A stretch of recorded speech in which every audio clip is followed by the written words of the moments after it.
నమస్తే, welcome to RTV. నేను సచిన్. తమిళనాడు రాజకీయాల్లో ప్రస్తుతం విజయ్ తలపతి రాక ఒక సంచలనం.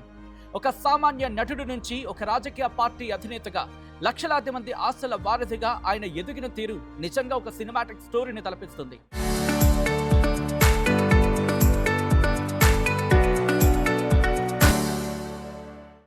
విజయ్ ప్రయాణం పూలబాటేమీ కాదు. ఆయన రాజకీయాల వైపు అడుగులు వేస్తున్న ప్రతిసారి వ్యవస్థ నుంచి అనేక సవాళ్లు ఎదుర్కొని ఉన్నాడు. తలైవా సినిమా విడుదల సమయంలో ఎదురైన ఇబ్బందులు, మెర్సెల్ సినిమాలో జిఎస్టీ డైలాగుల వల్ల వచ్చిన రాజకీయ ఒత్తిళ్లు ఆయనను మానసిక వేధింపులకు గురిచేశాయి. బిగిల్ సినిమా సమయంలో షూటింగ్ స్పాట్ నుంచి నేరుగా ఐటీ విచారణకు తీసుకువెళ్లడం అప్పట్లో సంచలనంగా మారింది. ఇది కేవలం తనిఖీ మాత్రమే కాదు, ఆయన్ను భయపెట్టే ప్రయత్నమని నాడు అభిమానులంతా అనుకుని ఉన్నారు. అధికార పక్షం డిఎంకే నుంచి పరోక్షంగా థియేటర్ల కేటాయింపులు, ఆడియో లాంచ్ వేడుకల అనుమతులకు అనేక అడ్డంకులు ఎదురయ్యాయి. కానీ ఈ వేధింపులే ఆయనను మరింత పోరాడాలి అనే ఆలోచనకు పురుగొల్పాయి. విజయ్ ఎప్పుడు అనవసరంగా మాట్లాడలేదు. ఆయన మౌనం ప్రత్యర్థులకు అర్థం కాలేదు. కానీ తన విజయ్ మక్కల్ ఇయ్యకం ద్వారా సేవా కార్యక్రమాలు చేస్తూ క్షేత్రస్థాయిలో బలమైన పునాది వేసుకున్నాడు విజయ్. రాష్ట్ర వ్యాప్తంగా టాపర్లను పిలిచి సన్మానం చేయడం ద్వారా విద్యార్థులు, వారి తల్లిదండ్రుల మనసు గెలుచుకున్నాడు. విజయ్ విలయిల్లా విరిందు. అవును, విజయ్ విలయిల్లా విరిందు అంటే ఉచిత భోజనం, లైబ్రరీల ఏర్పాటు లాంటి పనులతో ప్రజలకు చేరువయ్యాడు విజయ్. వేధింపులన్నీ ఒకెత్తైతే వాటన్నింటినీ దాటుకొని తమిళగ వెట్రి కళగం పార్టీని ప్రకటించడం ఇంకొక ఎత్తు.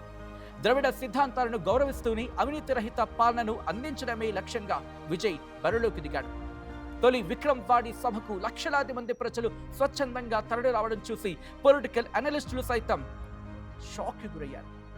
ఇది కేవలం క్రేజ్ మాత్రమే కాదు, మార్పు కోసం జనం ఎదురు చూస్తున్నారని ఒక బలమైన సంకేతం. విజయ్ తన రాజకీయ పార్టీ తమిళగ వెట్రి కళగం ప్రకటించినప్పటి నుంచి ఆయనపై ముప్పేట దాడి జరుగుతూనే వచ్చింది. వ్యక్తిగత జీవితంపై విజయ్ ఆరోపణలు ఎదుర్కొన్నాడు. గత కొంతకాలంగా విజయ్ తన భార్య సంగీతకు దూరంగా ఉంటున్నారని, వారిద్దరూ విడాకులు తీసుకోబోతున్నారనే వార్తలు సోషల్ మీడియాలో విపరీతంగా ప్రచారమయ్యాయి. కుటుంబ సభ్యుల మధ్య విభేదాలు ఉన్నాయంటూ కొన్ని యూట్యూబ్ ఛానళ్లు, రాజకీయ ప్రత్యర్థులు జోరుగా ప్రచారం చేశారు. అయితే ఈ విషయంపై విజయ్ ఎప్పుడూ రియాక్ట్ కాలేదు. కానీ రాజకీయాలకు వచ్చే నాయకుడి వ్యక్తిత్వాన్ని దెబ్బతీయడానికి ఇలాంటి ఫ్యామిలీ సెంటిమెంట్ రాజకీయాలు చేస్తున్నారనేది ఆయన అభిమానుల వాదన.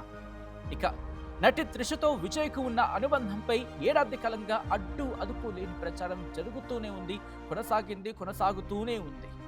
విదేశాల్లో షూటింగ్ టైంలో దిగిన ఫోటోలను, ఎయిర్పోర్ట్ విజువల్స్ ను వక్రీకరిస్తూ వారిద్దరి మధ్య ఏదో ఉంది అని ముద్ర వేసే ప్రయత్నం జరిగింది. ఒక పక్క రాజకీయ పార్టీ స్థాపన పనుల్లో ఉండగా, ఇంకొక పక్క తన సహనటితో ముడిపెడుతూ వస్తున్న వార్తలు ఆయన ఇమేజ్ ను డ్యామేజ్ చేయడానికి జరిగిన కుట్రగా చెప్తూ ఉంటారు ఆయన అభిమానులు. విజయ్ తన పార్టీ ప్రకటించిన టైంలోని సినిమా టైటిల్స్, డైలాగుల విషయంలోనూ ఇబ్బందులు ఎదురయ్యాయి. ఆయన తన సినిమాల్లో ఉదాహరణకు గోట్, లియో మూవీస్ లో పొలిటికల్ హింట్స్ ఇస్తున్నారంటూ సెన్సార్ బోర్డు నుంచి, రాజకీయ వర్గాల నుంచి ప్రెషర్స్ వచ్చాయి. ముఖ్యంగా పార్టీ జెండా గుర్తు విషయంలో ఇతర చిన్న పార్టీలు కోర్టుకు వెళ్లడం ఆయన సిద్ధాంతాలను ప్రశ్నించాయి. తమిళనాడు రాజకీయాల్లో ఎంజీఆర్, జయలలిత తర్వాత ఆ స్థాయిలో ప్రజల ఆదరణ పొందిన నాయకుడిగా విజయ్ కనిపిస్తూ ఉన్నారు. వేధింపులను తట్టుకొని విమర్శలకు తన మౌనంతో సమాధానం చెబుతూ ఈ రోజు ఒక బలమైన పొలిటికల్ పవర్గా ఎదిగాడు విజయ్. ప్రతి సమస్యకు ఒక గుణపాఠం, ప్రతి వేధింపు ప్రతి సమస్య ఒక గుణపాఠం. అవును, ప్రతి సమస్య ఒక గుణపాఠం, ప్రతి వేధింపు ఒక విజయానికి సోపానమని విజయ్ నిరూపించారు.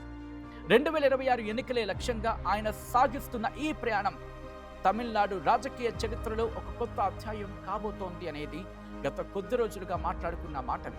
కానీ 2026 ఎన్నికలనే టార్గెట్ గా పెట్టుకుని ఆయన కొనసాగించిన ప్రయాణం తమిళనాడు రాజకీయ చరిత్రలో ఒక కొత్త అధ్యాయాన్ని లిఖించింది అనేది ఇప్పుడు రాజకీయ విశ్లేషకులు చెబుతున్న మాట. సినిమా గ్లామర్ వెనుక ఉన్న తలపతికి, రాజకీయాల్లో ఉన్న విజయ్కి మధ్య ఉన్న పోరాటమే ఈ గడిచిన ఏడాది. భార్య ఆరోపణలంటూ వైరల్ అయిన నిరాధార వార్తలు, సహనటితో ముడిపెట్టిన వివాదాలు, సినిమాలపై ఆంక్షలు, ఇవన్నీ విజయ్ను పొలిటికల్ గా దెబ్బతీయడానికి వచ్చిన తూటాలే. కానీ వీటన్నిటినీ ఎదుర్కొని విజయ్ ఈ రోజు తమిళనాడు రాజకీయాల్లో ఒక నిజమైన నాయకుడంటే జననాయకన్గా నిలబడ్డారు అనడంలో అతిశయోక్తి లేదు అంటున్నారు ఆయన అభిమానులు.